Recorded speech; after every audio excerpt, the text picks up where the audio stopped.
بسم اللہ الرحمن الرحیم۔ السلام علیکم زینب ٹی وی کے ناظرین، آج کے درس حدیث میں خوش آمدید۔ ناظرین اکرام، آج کے درس حدیث کا موضوع ہے دنیا اور آخرت کی اچھائی کی دعا۔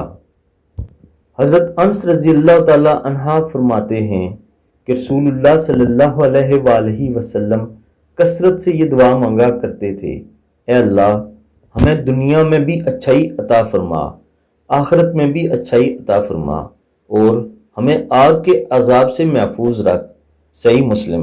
ناظرین کرام، مفہوم حدیث یہ ہے کہ آقا دو جہاں جن کے لیے یہ دنیا بنائی گئی، جن کے لیے جنت سجائی گئی ہے، وہ یہ دعا فرما رہے ہیں کہ اے اللہ ہمیں دنیا میں بھی بھلائی عطا فرما اور آخرت میں بھی بھلائی عطا فرما، اور ہمیں آگ کے عذاب سے محفوظ فرما۔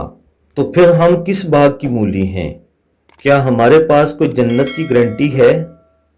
سوال یہ پیدا ہوتا ہے کہ اگر ایسا نہیں ہے تو پھر ہم یہ برے کام، یہ برائیاں، یہ شیطان کے راستے پہ چلنے والا کام یہ کیوں کرتے ہیں؟ آپ سب دوست اس خوبصورت حدیث مبارکہ پر ضرور عمل کریں، میرے لیے بھی دعا کریں، اپنے لیے بھی، اور اپنے تمام دوستوں اور احباب کے لیے دعا کیا کریں۔ اللہ تعالی ہماری دعائیں قبول فرمائے، آمین ثم آمین۔